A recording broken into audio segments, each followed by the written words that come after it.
The winner of the 2025 Ballon d'Or has been announced. The award for the best player in men's football was given out about a week ago now, and it went to Paris Saint-Germain's forward Ousmane Dembele. Dembele is certainly a deserved winner to the award, but there were a lot of other great candidates. So Kyle and I wanted to look back at the past year of football and re-rank our top 5 candidates for the Ballon d'Or. Some of our picks are going to be surprises, some of them are going to be chalk, and either way, all of these players are incredible, and we're blessed to be watching some of them play. I hope you guys enjoy the video.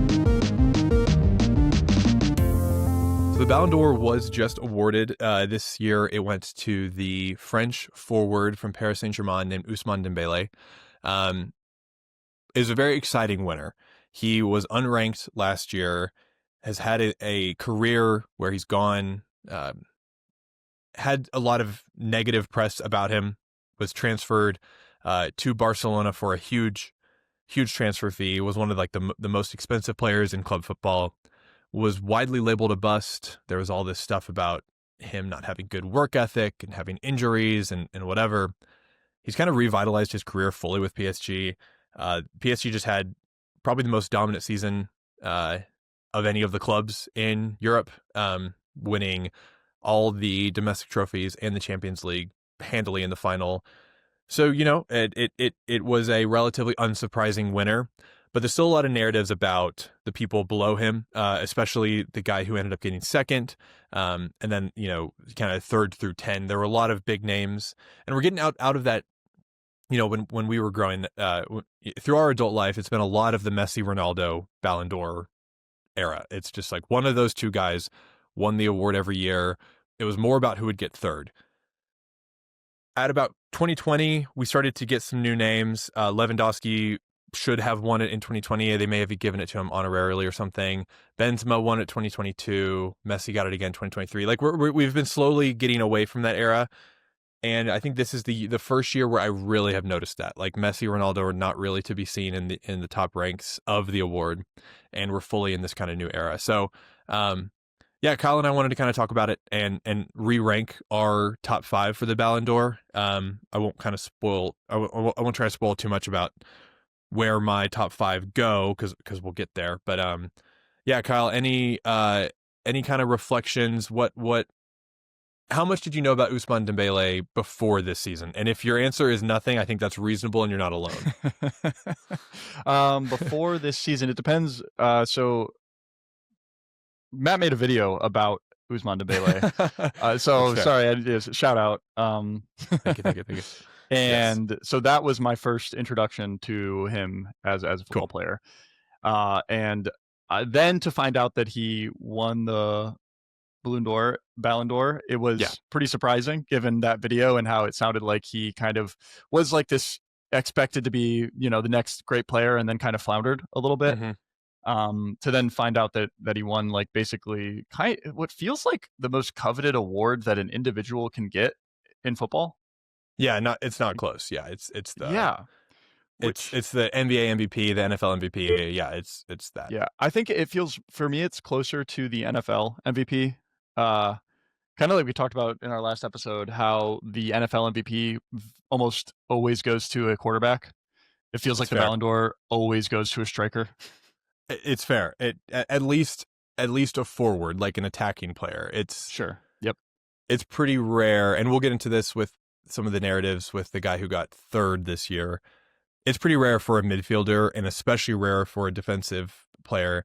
Yep. And I don't know if a goalie's ever won it. I was looking into it. I think there was one or maybe 2, but the picture was black and white. I'll say that. I think was it the Russian or Yugoslavian goalkeeper? Was that the Lev Yashin? Was that the guy who won it? It might have been a crazy pull from you, if so. Yes, he did in 1963. Yeah, he did. But yeah, great. It was hard for me to understand, like, I guess how much it matters to the players. Like, obviously, it matters a lot to fans of the sport. Yes. And I imagine, like, if you're Cristiano Ronaldo or Messi, it matters a lot to you just from like a pride standpoint of like, we are the two guys, and it kind of feels like it's going to one of us every year. So I'd feel slighted if it doesn't go to me, when I feel like, you know, when it felt like they were way above everybody else. I Mhm. mean, I'm sure they have like some sort of sponsor deals where it's, with Adidas or whoever, and it's like if you win the Ballon d'Or, you get, X amount of more money. So from that standpoint, I'm sure it matters. But nonetheless, it felt like something for uh people like us to talk about is all. Yeah, I mean, I don't think it's that different from most MVP awards where Mhm. on an individual level, I'm sure these players are thrilled and it's like it's really great to be recognized as that person. And but it is a lot more of like a narrative thing for the greater football world or the greater basketball world or the greater American football world to talk about. Like Sure. I think that is probably true. And maybe part of that is because for like a decade and a half, it felt like no one had a chance to win it. And so a lot of guys just like, I don't know, stopped forgot about the chance that when Messi Ronaldo get old, they could win it. Obviously Yeah. that's, a little bit reductive, but like it was the Messi Ronaldo award for so long. Yep. And so it didn't feel maybe attainable for a lot of guys. And there were a lot of guys who didn't get probably their due recognition just because it's like, oh yeah, they were like the fourth or fifth best player in the world, which like of all the mortals who were playing the sport, they were like the second or third or first best or whatever it was. And so, yeah, it's interesting. The award is voted on by a bunch of domestic league writers, I believe is how they determine it, Yep. which that's always got a little bit of like chicanery involved. Like I'm sure the League One representative votes for the French player or at least has some bias or whatever it is. And so um, I think a lot of people would say it's not the most objective, which we can get into. But yeah, all that said, we wanted to kind of re-rank, go from fifth to first. Doesn't have to be fifth if some guy who got 20th you think deserved the fifth place spot. I think that's absolutely fair game. But kind of wanted to start doing that. So I'll start with my guy who I would have put fifth, and Yeah. this is I think probably the most controversial of all the picks I'm going to make, which is my fifth would have been Lamine Yamal. So Yamal was the player who ended up getting second in the award, and a lot of people I think fairly would have put him first. Um, and I'll start here. He passes the eye test with flying colors. When you watch Barcelona play, especially this past year, he was the centerpiece of the attack and um, has so much talent. And defenders are drawn to him and are scared of him in ways that it's like, this is only true for a few guys.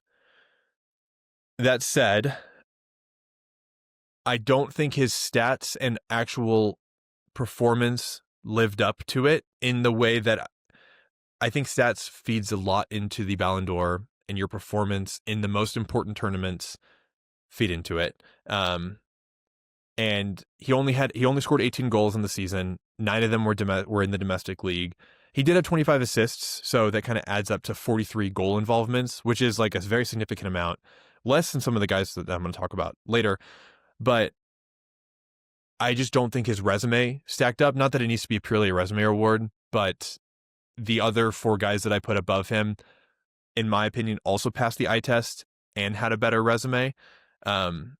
And maybe part of me is biased because he's 18 and like almost certainly going to be challenging for the Ballon d'Or for like decades. And so I'm like, he'll get his, and I'm not in a rush to give him the award yet. But yeah, he was in my fifth spot. What about you? Yeah. The thing, I'll jump to mine in a minute. Mine also is Yeah, probably my most controversial pick was cool. number 5. I would say. But the other thing is he's kind of competing a little bit with Rafinha. I think that's a Both, big deal. Yeah, dude. he's That's not kind of how. That's what I obviously the think main too. guy. Yeah, So I was looking back because it just made me curious about it. The last time that first and second place came from the same team, I wanted to get like a decent metric for the last time there was 2 players that were yeah, both. So in 2010, Lionel Messi, Iniesta, and Xavi finished 1, 2, and 3 in Ballon d'Or ranking, sure. which is, and they all played for Barca at the time. Yeah. And so, I mean, there's a situation where even though they all played on the same team, when you're that dominant, it doesn't matter. Well, and a big Mhm. factor there also is Spain won the World Cup in 2010, and Iniesta and Xavi were on the Spanish World Cup team. So, like, Yep. I think if it was just the club season, I actually think they probably would not have been 1, 2, 3.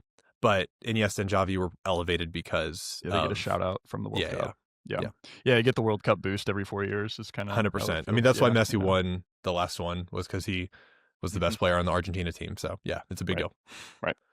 right. Speaking of World Cup guys, my number 5 pick is, Mbappe, Kylian Mbappe. Nice. Yeah. Dude, so as a much more casual football fan, I was surprised to not see him in the top 5. I think that's fair. I think Uh, that's fair. and then I dove a little bit deeper, and I was like, well, I'm not the most informed about football. I'll look a little bit deeper into this. Maybe he didn't have a great season. Didn't seem to be the case. It seemed like Yeah, no holes there. Yeah. no, he had 31 goals in 35 appearances. Got the golden was awarded the Golden Boot, which it feels like Yep. it feels like maybe another one of those like most prestigious awards you can get. Mm-hmm. Scoring the most goals, right? It's the most goals in European League soccer. Mm-hmm. Across them. Yeah. And I understand after looking at it a little bit more and understanding sort of how the Ballon d'Or gets awarded, it feels like the biggest metric is actually team performance, in my opinion. I think that's fair. I think it's very hard to win the Ballon d'Or if your team like sucked in the Champions League. Yep. Yep. Whether that be in your league, in the Champions League, if it's a World Cup year, like the winner is almost always the player that won in at least one of those events. Yeah. And so that I think was what happened. Obviously, I mean, he plays for Real Madrid, who's a phenomenal Mm-hmm. club, and you would expect them to have won like their league or whatever. And then I think it's because that they lost to Barca, I believe, and so I think they well, lost the yeah, they lost to other Champions League teams to too. Arsenal, and they lost La Liga. Barca won. Yeah. Yeah. And so I'm thinking that's probably why. I think he ended up 7th Yep. in voting. But nonetheless, he's like one of those guys. Yeah, like I said, he won the Golden Boot. I think if you're going to award an individual, it's an individual award, and I felt like I'm not watching a ton of footage, but nonetheless, I think I'll give it to him. I was so spoiler. He's not going to be in my top 5. I think he was probably my like first guy off the list. I think there's a narrative here that's really interesting with Mbappe, which is just, and this might happen to Yamal, I will say. Mbappe came onto the scene as an 18-year-old. He was part of a Monaco team that had a big Champions League run. He's just been in the spotlight for a really long time and was basically heralded as the guy who was going to be taking over the best player spot from Messi, Ronaldo. Him and Holland, basically, the Norwegian striker who plays for Man City. And I think we've a little bit gotten tired of how good he is. Like he's expected to be this good at this point is kind of the interesting thing. And he is almost, it was like, yeah, when Real Madrid lost to Arsenal, and I believe the round of 16 of the Champions League, potentially the quarterfinals, earlier than they wanted to, it was like, yeah, Mbappe has no chance to win the Ballon d'Or anymore, because even though he is, again, eye test kind of thing, at worst, probably the third best player in the world, his team wasn't successful, and we had already crowned him as like Messi, Ronaldo's, the next guy up. And if he's not doing the things they're doing and winning Champions League every year kind of thing, then he's failing. And so I think the standards are a little too high for him. I think reasonably so. I mean, he's obviously incredible, and we expect greatness for a reason. But it's like it's a whole voter fatigue thing. We've talked about that with Jokic in the NBA. I had that I same think he thing should have written gotten down, more literally of comparing him to Jokic in that manner, because it felt like that. And again, as a more casual fan, he's one of those guys that gets so much news and press about him. So I feel Mhm. like the real football fans are like, yeah, we know, but you guys don't know Sure. about this guy. We're so spoiled. Exactly. We're so spoiled because we got to grow up watching Messi and Ronaldo, and whatever standards you put on them, they would exceed. And now we're watching guys who are amazing, generational, whatever you want to call them, but they're not Messi, Ronaldo. Mm-hmm. Yeah. All right, we'll keep on trucking. My number 4 was Vitinha, who was the the Paris Saint-Germain midfielder. And he had an unbelievable season, was like a revelation in the PSG midfield, was one of the strongest reasons that they were so successful, was the rock of everything. He was the full box to box experience, which is just what you call when a guy's playing defense and attacking and involved in everything. I think ultimately it comes down to it's really hard for a midfielder to win this award, like we talked about. Rodri won it last year, who was Manchester City's midfielder and was part of the Spanish team who I believe won the Euro 2024. He's part of the Manchester City team who won the Champions League final, and he scored in the Champions League final. And despite all of that, he still was almost beaten by Vinicius Jr. for the Ballon d'Or, who was a forward for Real Madrid. It's just hard for a midfielder to win the award, and I think he was the best midfielder in the world this season. But yeah, ultimately it comes down to like he's just involved in less goals than Dembele is, and like when you look at the stats, being the beating heart of the midfield is less impactful than being on the goal sheet a bunch. So yeah, Yeah, man, it's tough. I wanted to, gosh, I've like out of respect for the player that isn't the stats guy, I wanted to just like keep pushing him up. which fair, Because yeah, man, it feels like this can sort of be an award that goes to the goal merchants.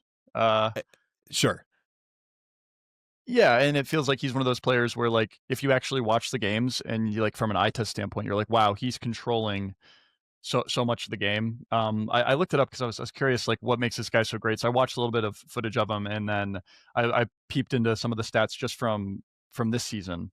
And he has the most passes out of all of Europe's top 5 leagues. yeah, He touches the so he's kind of touching the ball the most 100%, out of and everybody. he is, yeah. Yeah, and so from that standpoint, he's like, oh, okay, that makes sense then. Why he's the heartbeat of the team. It feels like. Mm-hmm. Yeah. And I mean, there's a lot of really great midfielders in the game right now. Like we have been spoiled for a long time seeing great midfielders play. Like I think of Tony Cruz, played for so long, was so good for so long, and was never able to be elevated in the same way that like some of the forwards he played with were. But Vitinha was on the team that, like I already said, won basically all the trophies that they possibly could. So it's like, yeah, I'm going to elevate him. It's hard to split hairs sometimes, but team success is a big deal, and he was on the best club team. So yeah, who's your number 4? So, gosh, I'm gonna mention this quickly just because Vitinha is my number 3. Cool. Yeah. So since we just talked about him, we'll stop it there while talking about him. And now I'll go back to number 4, my number 4, which also pretty controversial. But again, I'm not the guy that I'm not your yeah. Anyways, it's Yamal for me at number 4, and that's going off of numbers. Like that's watching Yeah. like I didn't watch a ton, but what I did watch, I see what you mean about like an eye test thing. Like he's just so sparky and quick. And you watch him play and you're like, whoa, like this kid's special. And obviously he gets so much, there's like star power and notoriety with him being 18 now. He was like a top 10 finisher in the Ballon d'Or last year too. Maybe not top 10, but he was up there in votes for sure. Like he was recognized last year as a really, really, like the next guy up. And it felt like that again. And then I looked and I was like, all right, like this guy must have some crazy numbers he's putting up, and 9 goals and 15 assists in 35 appearances. Like obviously nothing to slouch at. But especially I got a little bit of like number fatigue after looking at Mbappe and like seeing, holy cow, like this guy's scoring almost every game. And so then seeing those numbers, I was like, wait a minute. Yeah. It's a little bit similar to like a Wemby thing where it's like he is so young and so good. And if I was starting a team anew right now, I'd probably pick Yamal or Wemby. But if I was picking the best, most impactful player in the world right now, I wouldn't pick Yamal. And that's just what it comes down to it for me. Yeah, but that's another thing with Yamal and on Barcelona is they won La Liga, right? And the Spanish Cup and the Spanish Super Cup, which is different. It is. It's super. There's a lot of a little more super, a little more, and so it feels adjectives. like a lot of him, which he ended up second in voting, it was tied to their team having such success, which actually I really appreciate. I think the NBA does a good job of that too. They don't give the MVP to just like Giannis or like another player whose team maybe is underperforming, but they're like very clearly the best player on that team. It goes to the best player on one of the best teams, which I appreciate because I think I don't know. I think that matters a lot. It's not just you as an individual, but like if you're that good, your team will be that good. I think it's fair. Yeah, I think it's fair. Alrighty, so you got your number three. I'll mention my Yep. number three, and that was Mohamed Salah. Um, I watched the most Premier League of any of the leagues, and he is quickly becoming like sneakily one of the best Premier League players of all time. He's now the only guy to have won the Premier League Player of the Year 3 times, which is I probably it's just that's a very prestigious award in and of itself because the Premier League is the league where it has the most money and depth at the top, like Barcelona and Real Madrid, or like PSG, Bayern, Dortmund, and those in the French, German, Spanish leagues, all really strong. But there's a little bit more of a drop off of talent. Whereas like the Premier League, it's like the top 7, 8 teams have extremely deep teams, and then even the other 13, 12 have great players on them that a lot of teams would love to have. Like it's the league that has the most attention on it, has the most money in it. And so winning that Player of the Year award the record times is remarkable. So, but not to get like hung up on like the career achievements. He had a record tying 47 goal involvements in the Premier League across 38 games. The record of 47 goal involvements was set back when they used to play 42 games in the Premier League because they used to have 22 teams. So in 4 less games, he tied the record for goal involvements. The next guy up was Alexander Isak for Newcastle, who had an amazing season and only had 30 goal involvements. So he was just like head and shoulders above any other Premier League player. I think there was a little bit of a narrative problem with him because he had a much slower second half of the season than he did first half. Like if he had replicated his first half of the season twice, it would have been like a far and away the best player, even though Liverpool didn't win the Champions League. They did win. They won the Premier League. They won the Premier League. Yeah, they did win the Premier League, and they won it relatively comfortably, at least as far as like Premier League title races go. So it's not like he had an unsuccessful season. So just combined with how much talent is in the Premier League and how elevated Salah was above the rest of them, I just think I couldn't put him any lower than third, but I did knock him a little bit for, a rougher second half. But yeah, he's just so exciting to watch, and his game has matured so well. He used to be, I mean, he's always had pace, but obviously he's 33 now. He's getting a little bit slower, but his just touch on the ball and ability to kind of cut through the defense is, and just feel comfortable with the ball anywhere on the field. Like it is awesome to watch him. So, and it's really cool. So he was my number 3. Yeah, I think I might guess who you have for your number 2. Actually, no, I won't guess. Who was your number 2? So obviously I'm between for 2 and 1. Yeah. Dembele and Mohamed Salah. Okay. And yeah, I couldn't convince myself to put Salah at 1, so he's my number 2. Okay.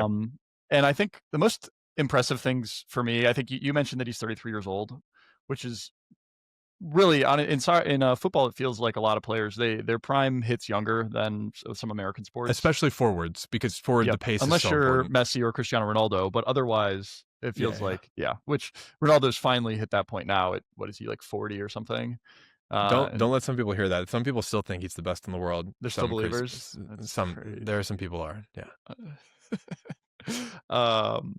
But yeah, so obviously his age stuck out to me. And then the other thing, the only guy that was born outside of Europe here, he's Egyptian. Mm-hmm. That It's really cool. about. If you look at like the list of the top goal scorers in the Premier League, it's like Yeah. English, Egyptian, English, Sergio Aguero, English. Like it is cool. He stands out in a really cool way. I think his career is a triumph for a lot of reasons, just like because of that, not coming from a country that has such a powerful domestic league, like not being homegrown in the same sense as like someone who grew up around the Premier League. Like, I think that's a really cool factor. Yeah, and where did he ended up? Did he end up 4th?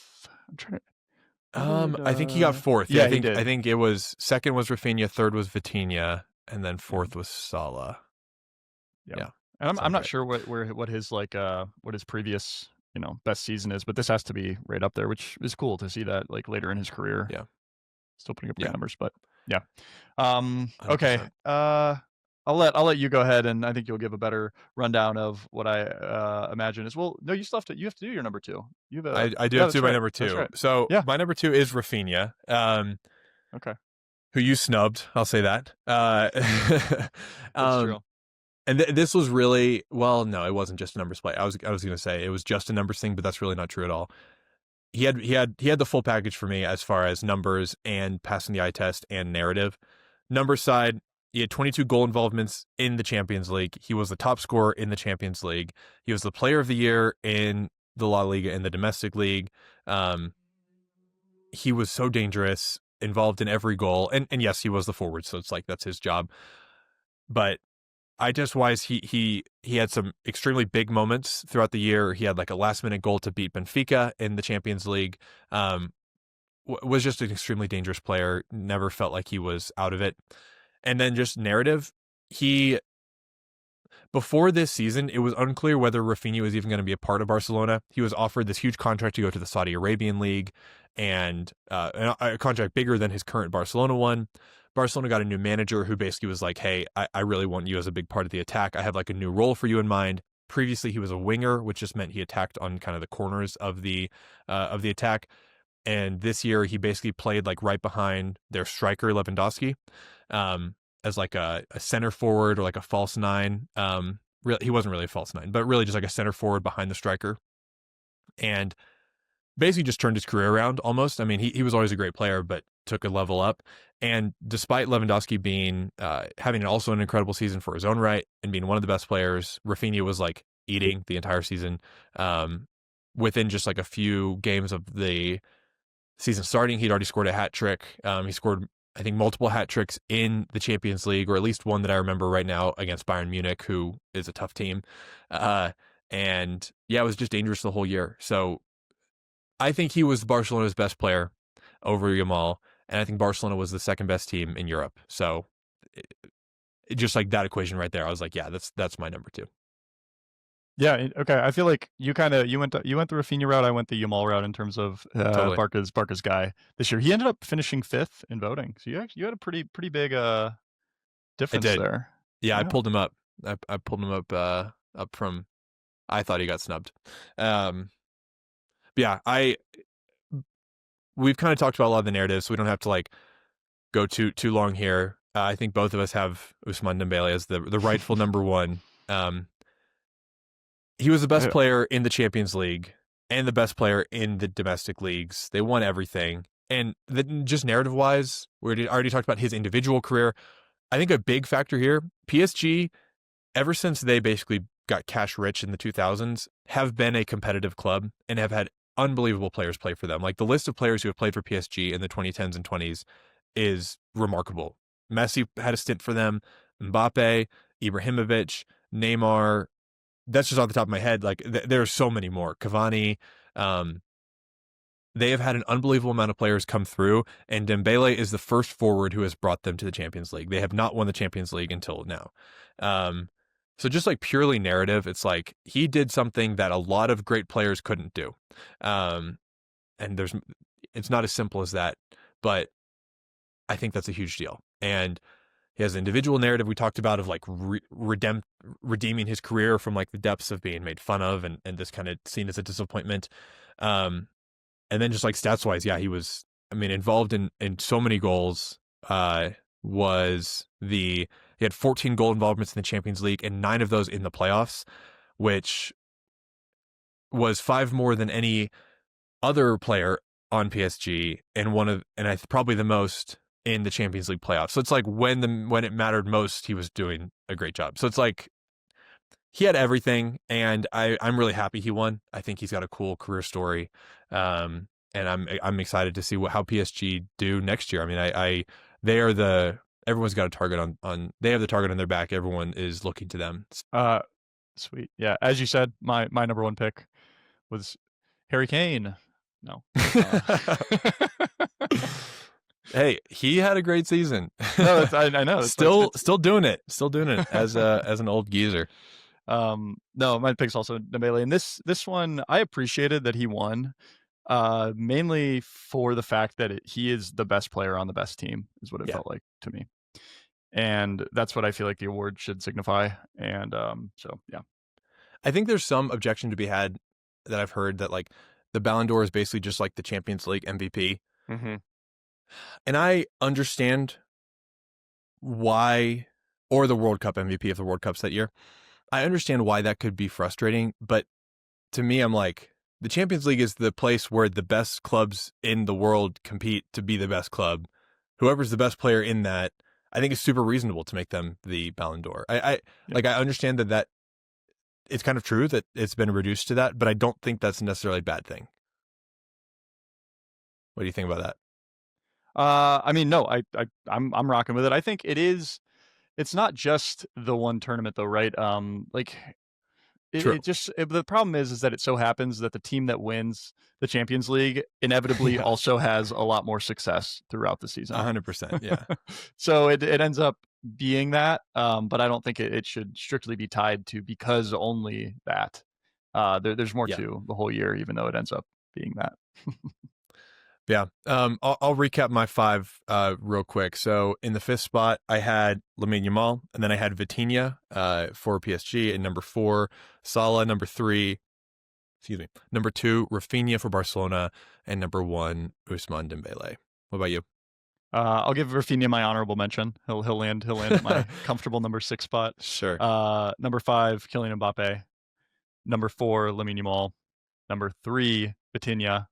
Number 2, Mohamed Salah, and then number 1, Mbele. Yeah. Nice. Cool. Alrighty. Thanks, Kyle. Yeah.